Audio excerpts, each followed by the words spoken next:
Everybody, welcome back. And it's been a couple days, not a whole lot of news for tidbits. There's a couple pieces. I might put one out later today. We'll see. But I wanted to do something a little bit different today because I came across something on Reddit a couple of days ago that I can't say resonated with me, but was really, really interesting that I wanted to explore a little bit and kind of do like a Reddit Reacts type video. Now, this isn't like Anthony Venture's credit Reddits or anything like that. This is just somebody putting a hypothetical out there and me wanting to talk about it. So, I'm going to read this word for word. This is from the ChaseSapphire subreddit. Yes, there is an actual r/ChaseSapphire. Folks talk about the Sapphire Reserve, the Sapphire Preferred, when you should downgrade, what you downgrade to do to do a new welcome offer. It's somewhat resourceful. It's nice to go in and kind of just see what Sapphire users are up to. So there was this post from user UsedAsk3537. No idea who this is, but UsedAsk3537 put up this question: what if Chase added gas and grocery but removed Hyatt? And I'm going to read this word for word. It's a very short post. I'll probably put it up on the screen as well. Imagine that gas and grocery became 3x and the Chase Freedom Unlimited became 2x, but they removed Hyatt as a transfer partner, instead making Marriott 1 to 2. How would this hypothetical feel to you? Well, for me, this hypothetical sounds great. Now, what's not defined is where that 3% or 3x category is going. Is the 3x gas and grocery going onto a Sapphire? Is the 3x gas and grocery going onto the Chase Freedom Unlimited? Is the Chase Freedom Unlimited losing all of its other categories and just becoming a flat 2x card? I don't know. There's a bunch of different ways to consider it. So let's do one way. The Chase Freedom Unlimited becomes a flat 2% earning card. The Sapphires get 3x gas and grocery, and the Chase Freedom Flex remains unchanged. This actually makes a functional trifecta for Chase. You have your flat 2% earner in the Chase Freedom Unlimited.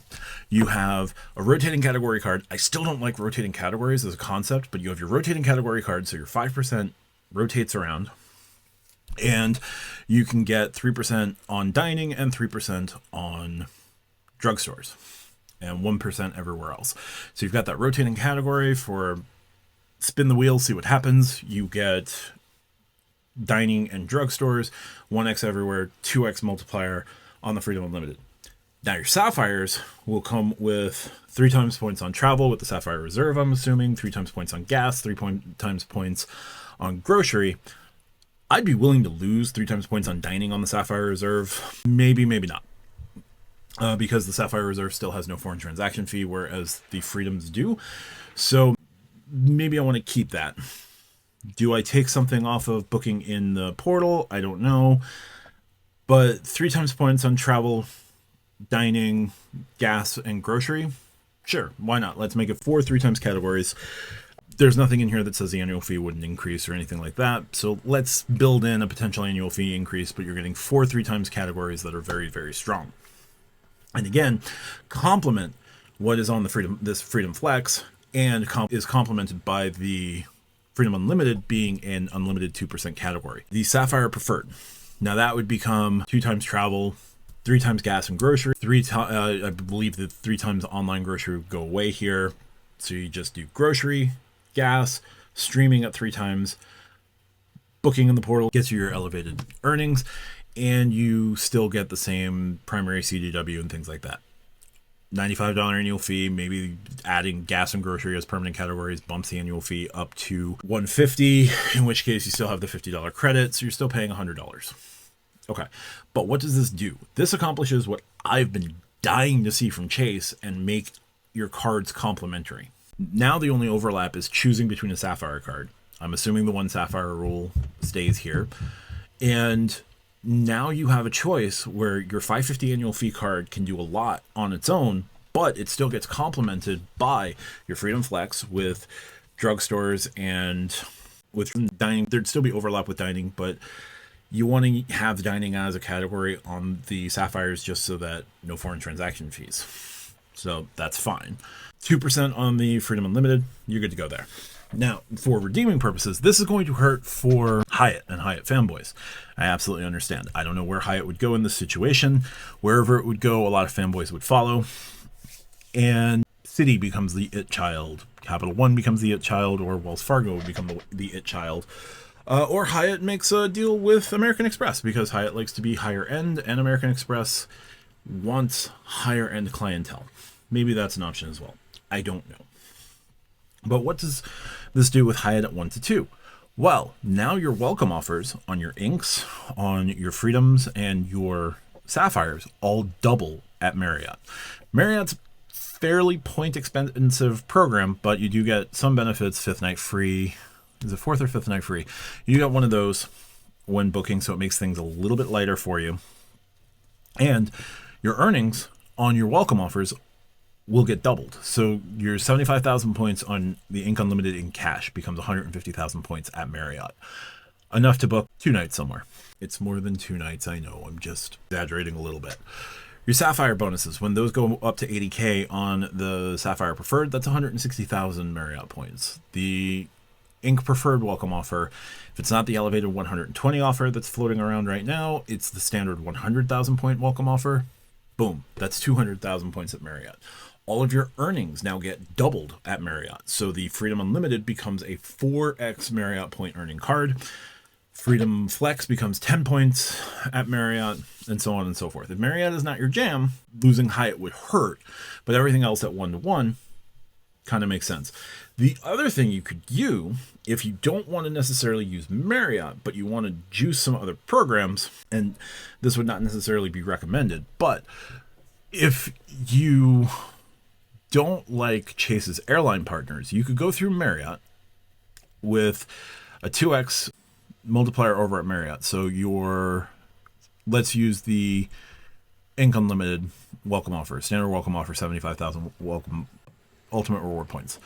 75,000 ultimate reward points transferred to Marriott to 150,000 Marriott points, and now you could transfer to Marriott's airline partners. Don't even have to stay at a Marriott. Transfer to Marriott's airline partners for 50,000 points, because most of Marriott's airline partners are 3 to 1. Is this a good use of Marriott points? I can't tell you that, because your mileage is definitely going to vary. Now, would I necessarily do this? No. Would most in the credit card community necessarily do this? No. But it is an option where you could build a massive hoard of Marriott points for a preferred airline that isn't in the Chase ecosystem. Now, you could still do that by using any other ecosystem. I'm not here to answer for that potential logic. I'm just here to raise it as a possibility. But Marriott has a much larger footprint than Hyatt. There are plenty more Marriotts than there are Hyatts, regardless of what Hyatt's been doing to increase their footprint with the purchase of Mr. and Mrs. Smith hotels, the Me and All hotels that they bought from the Linder Group in Germany. They're doing a lot of purchasing, they're doing a lot of acquisitions, and they're building out over time more hotels. Hyatt Studio is coming as a brand, things like that. And I absolutely understand. But if Chase lost Hyatt, it would lead to folks kind of looking at the Chase program overall, and the current program, I don't think is worth the points that are assigned to it, because most of the value of the points assigned to it is driven by your ability to transfer to Hyatt 1 to 1. If they lost Hyatt, their average cent per point calculations through folks like the Points Guy, 1 Mile at a Time, everyone who gives you their estimation of what Chase points are worth or what Hyatt points are worth, everything there changes. So your return on spend on the Freedom Unlimited in a world without Hyatt right now would be, okay, it's flat 1.5% or whatever you can get using the airlines. And the airlines aren't returning significant cent per point changes. Now, you can get really good redemptions, don't get me wrong, but those aren't necessarily the rule. So, you can do really well for yourself. Check out Chad's Money Minutes. His redemptions are amazing, right? Chad plays on a much different level than me. Chad plays on a much different level than most people. A lot of folks love Hyatt because Hyatt is effectively playing Madden 25 on rookie mode and just being able to bull rush through for 500 yards a game rushing, or 800 yards passing. Ridiculous numbers. You feel real good with those redemptions. It was nice, it was quick, it was easy. 6,000 points for a night? Yes, please. 6,500 points for a night? Yes, please. 9,000 points for a night? Okay, cool, I can make that work. Averages out to about $90. $90 on a, what, typically $250 stay. Really, really nice redemptions. Don't get me wrong. Hyatt redemptions are really, really good. Hyatt is holding up Chase's points and Chase being able to give you that strong return on spend. Take Hyatt away. Now Chase has to rely on Marriott. Chase, in this hypothetical I mentioned at the beginning of the video, is regaining some of that because they'd be doubling the points that you'd be getting out of it. So if Marriott points are worth, let's say, anywhere from 0.6 to 0.8 cents per point, by doubling your points when you transfer them over, you're going to get 1.2 to 1.6. So 1.2 to 1.6 cents per point makes your return on spend a little bit better. Maybe not the same as it would be with Hyatt, but still relatively strong, or arguably strong. Not stronger, but strong. So you'd also have a much better ecosystem for everyday people. If you could go to everyday people and say, hey, you went from earning a penny and a half per dollar spent on the Chase Freedom Unlimited to 2 pennies per dollar on the Chase Freedom Unlimited, more is more, right? Hey, Chase doesn't give you a solid grocery category. Now you're getting 3 cents per dollar when you buy groceries. Chase doesn't give you a solid gas multiplier. Well, now 3 cents per dollar when you buy gas. It works with normies. It will hurt the hardcore enthusiasts, but we are a niche on a niche on a niche. And the redemptions, like, we would complain about the redemptions, but most normal people wouldn't. So I think this hypothetical is interesting. I can see the pros and cons on every side of it. For maximizers, this would be great, but you lose out on Hyatt, which kind of sucks.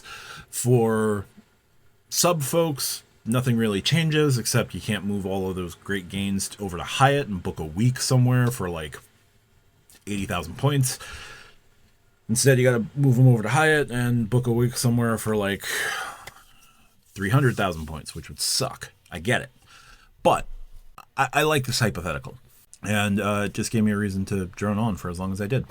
I apologize for that. But I just wanted to kind of explain what my rationale for liking this hypothetical was, because I think that Hyatt pulls so much weight for Chase that we kind of lose sight of the rest of the Chase program. Now, there's good transfer partners, don't get me wrong, but everybody talks about Chase and Hyatt as one and the same.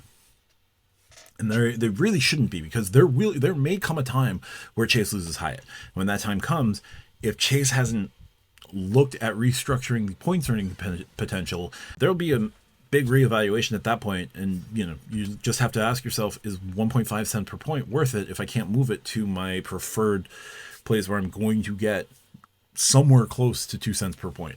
Now I have to work on merit. Now I have to play at a different level, right? It's that first time you turn off rookie mode and you go to veteran mode and the game is completely different. Yeah, that's what's going to happen to a lot of the enthusiasts who just want to play on rookie mode. So I don't know. That's my thoughts on that one. If you disagree, let me know down in the comments. If you like what I do, hit the like and subscribe button, as we are on our way to 1,200 subscribers. Thank you so much for everyone who watches and comments and engages. If you want to support me in other ways, check out the pinned comment down below. Definitely good ways to support me outside of YouTube. If you do that, I appreciate that and thank you in advance. And let me know what you think. There's going to be 2 videos popping up now. Click one of those if you'd like. Definitely help me out there. Talk to you guys soon. Bye for now.